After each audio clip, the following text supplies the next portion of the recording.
Nah, jadi Snow Family Consensus itu namanya gue nggak bisa nyebutnya. Sebutnya gimana ya? Tahu nggak sih guys, ada blockchain yang mirip blockchain tapi bukan blockchain dan katanya bisa ngalahin blockchain. Halo guys, nama gue Noval dan dalam video kali ini kita bakal bahas tentang blockchain Avalanche. Blockchain yang lagi booming banget dan tokennya lagi naik 700% hanya dalam beberapa minggu.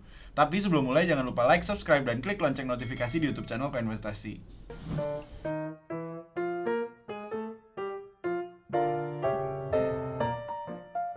Jadi buat yang belum tahu, sekarang tuh ada blockchain baru namanya Avalanche, dimana blockchain ini tuh adalah generasi 3.0 yang udah ngalahin blockchain Bitcoin dan Ethereum dari sisi validasi transaksi, kecepatan transaksi, dan juga efisiensi dalam penggunaan energi.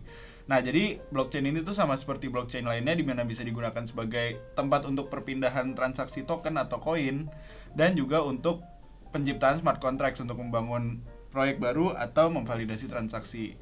Nah, tapi ada satu hal nih yang beda, di mana dia dianggap sebagai generasi dari proof of stake, tapi sebenarnya dia bukan menggunakan mekanisme blockchain. Blockchain Avalanche ini didirikan oleh salah satu profesor di Cornell University, namanya Emin Gun Sirer. Asik. Foundernya ini, si Bapak Emin ini adalah salah satu orang yang bertanggung jawab atas pembentukan proyek kripto di 2001.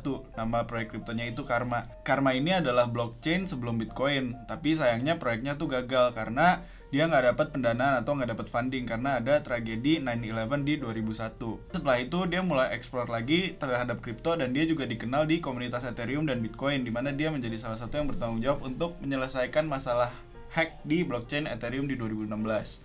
Nah, dari situ dia mulai explore kripto lagi dan di 2018 itu dia ketemu sama tim Anonymous namanya Tim Rocket, di mana Tim Rocket ini tuh membuat sebuah mekanisme validasi baru namanya Snow Family Consensus Mechanism. Dari situ dia mulai kerjasama dan mulai akrabin diri sama Tim Rocket secara anonim. Lanjut di 2018 juga dia mendirikan yang namanya Avalabs bareng beberapa rekan kerjanya. Nah, dari Avalabs ini baru dia bikin yang namanya Avalanche bareng dengan konsensus dari Tim Rocket tadi. Nah, di 2019 baru secara resmi Avalanche itu diumumkan, di mana Profesor Emin Gun Sirer dan Tim Rocket ini membuat white paper baru yang intinya menjelaskan tentang konsensus mekanisme baru ini dan menjelaskan Avalanche. Nah, baru habis itu di 2020 Avalanche resmi melakukan seed sale atau penjualan awal dari tokennya. Terus habis itu di 2020 juga mulai meluncurkan jaringan tesnya dan juga jaringan utamanya, dan kemudian dia melakukan ICO atau Initial Coin Offering atau penjualan koin kepada publik. Terus di 2020 akhir Avalanche ini tuh mulai booming karena abis itu di 2021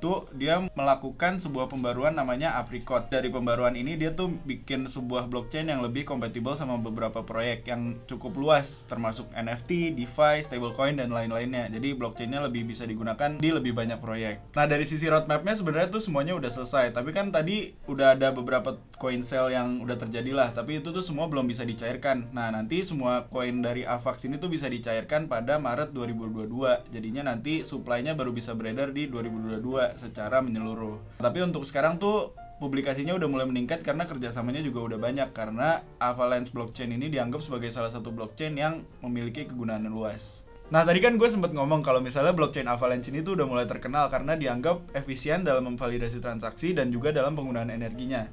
Nah, jadi ini tuh bisa terjadi karena dia pakai mekanisme konsensus baru yang tadi gue bilang Snow Family Consensus Mechanism. Jadi Snow Family Consensus Mechanism ini tuh menggabungkan dua mekanisme konsensus, yaitu Classical Consensus dan juga Nakamoto Consensus.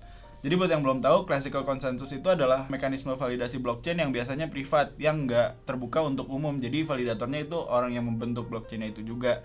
Jadi kayak yang biasa digunakan sama bank dan lain-lainnya, yang intinya tuh pihak internal aja yang tahu. Jadi validasi transaksinya cepat. Nah, tapi kan tadi kalau Classical ini nggak transparan, makanya foundernya Avalanche itu menggabungkan dengan mekanisme dari blockchain Bitcoin atau blockchainnya Satoshi Nakamoto, yang intinya mengajak validator untuk berpartisipasi dalam jaringannya agar jaringannya itu lebih transparan dan lebih terbuka atau terdesentralisasi. Tapi foundernya ini, si Avalabs ini, menemukan satu kekurangan dari blockchain Bitcoin, di mana sistem miningnya itu egois kasarnya, karena satu validator dan validator lain atau miner lain tuh harus bersaing. Jadi dia membuat mekanisme baru ini agar semuanya tuh berjalan dengan tujuan yang sama, intinya untuk membuat validasi transaksi yang cepat pada jaringan blockchain-nya. Terus perlu diingat juga kalau misalnya blockchain Avalanche ini tuh menggunakan mekanisme yang namanya Directed Acyclical Graphs. Jadi karena dia menggunakan Directed Acyclical Graph ini, dia tuh bukan menggunakan blockchain, tapi dia pakai sistem DAG. Jadi bedanya tuh kalau blockchain itu semua validasi transaksi harus dikumpulin satu blok dulu, baru divalidasi, terus disambungkan dengan chain, baru bikin blok berikutnya. Jadi intinya tuh sistem ini tuh mirip sama Proof of Stake, dimana gak seluruh validator pada jaringan tuh bisa ngevalidasi, tapi mereka dapat gilirannya masing-masing.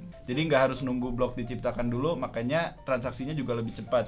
Nah terus dia tuh gabungin sistem DAG ini dengan sistem yang mirip sama Proof of Stake, dimana DAG ini tuh kan butuh validator juga. Jadinya validatornya itu adalah orang-orang yang terpilih kasarnya oleh blockchain Avalanche. Jadi dia pakai subgroup voting lah kalau bahasa bulenya. Jadi di sini tuh validasinya terpilih atas orang-orang yang udah melakukan staking pada blockchain Avalanche. Jadi nggak semua validator yang ada di blockchain Avalanche bisa validasi, tapi mereka dapat gilirannya sesuai jumlah stakingnya dan juga sesuai sistem pengacakan dari blockchain Avalanche.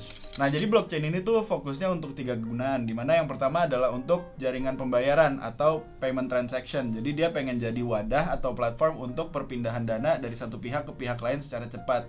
Jadi tujuannya agar perpindahan dananya itu lebih transparan dan juga lebih cepat. Kegunaan kedua adalah untuk staking, dimana tadi kan gue bilang ini tuh mirip seperti Proof of Stake. Jadinya kalau mau jadi validator tuh dia harus melakukan staking. Jadi mekanisme ini juga diadopsi oleh blockchain Avalanche, dimana stakernya ini bisa jadi validator, bisa juga melakukan staking untuk dapat rewards, dimana sekarang tuh reward atau imbalannya ada di sekitar 11% per tahun kurang lebih. Terus yang ketiga, blockchain Avalanche ini tuh digunakan juga seperti blockchain pada umumnya, dimana dia sekarang lagi ingin menggarap pasar NFT atau non-fungible token dan juga pasar decentralized finance atau DeFi. Nah tapi di luar NFT dan DeFi, dia juga pengen jadi wadah smart contracts biasa yang intinya bisa memvalidasi transaksi dan juga menjadi tempat untuk proyek-proyek atau DApps baru atau decentralized application baru dibangun pada blockchainnya. Untuk saat ini dari sisi perkembangannya, sebenarnya blockchain Avalanche ini melihat dia udah berdiri dari 2020 sampai sekarang 2021 mulai bull run, kegunaannya tuh udah mulai banyak karena udah ada beberapa proyek kripto yang mengadopsi seperti Chainlink, Rand, dan juga The Graph. Jadi di luar proyek-proyek kripto udah ada beberapa aplikasi dan juga bursa yang mengadopsi blockchain dan koin dari Avalanche ini, seperti contohnya Binance, FTX, dan MetaMask. Jadi dari sisi perkembangannya, blockchain Avalanche ini tuh masih relatif kecil tapi udah mulai dikenal sama dunia kripto. Jadi menurut gue pribadi potensinya ini tuh sangat tinggi, tapi balik lagi, not financial advice. Dari sisi koinnya, per 2021, saat ini tuh jumlah persediaan yang beredar tuh masih sekitar 31%, dimana dia memiliki jumlah persediaan yang terbatas di 720 juta. Jadi dari 720 juta ini, 50%-nya tuh akan dialokasikan kepada validatornya atau orang-orang yang melakukan staking. Terus yang dialokasikan untuk tim dan juga untuk ekosistem dari blockchain Avalanche itu sendiri ada di sekitar 20%. Jadi kabar baiknya lebih dari 50% tuh akan masuk ke ekosistem pasar kripto yang intinya bisa diperjualbelikan. Jadi semakin besar alokasi untuk pasar itu menurut gue pribadi semakin bagus. Terus dia juga punya mekanisme burn yang intinya membuat koinnya itu lebih langka seiring berjalannya waktu karena jumlah persediaannya akan terus berkurang. Makanya kalau kalian hold sekarang dan permintaan terhadap blockchain Avalanche ini naik, harusnya sih harganya akan naik seiring berjalannya waktu. Secara keseluruhan menurut gue blockchain Avalanche ini tuh bagus karena dia memiliki validasi transaksi yang lebih efisien dari sisi kecepatan dan juga penggunaan energinya. Terus walau sekarang juga publikasinya masih relatif kecil dan juga adopsinya masih terus berkembang, ya kedepannya menurut gue pribadi ini akan menjadi salah satu blockchain yang akan terkenal terutama di sektor DeFi. Karena sektor DeFi menurut gue membutuhkan blockchain yang kecepatan validasi transaksinya itu cepat dan juga biayanya rendah untuk menghilangkan masalah yang dibawa oleh Ethereum sekarang. Nah kalau dari sisi harganya, sekarang koin AVAX ini tuh udah naik sekitar 700% dari akhir Juli sampai akhir September ini. Perlu diingat kalau misalnya video ini tuh merupakan pandangan pribadi gue dan bukan saran atau ajakan resmi untuk investasi atau trading. Please banget ingat guys, kalau misalnya kalian mau beli suatu token atau koin, kalian harus analisis pribadi dulu agar keputusan kalian itu nggak berdasarkan orang lain.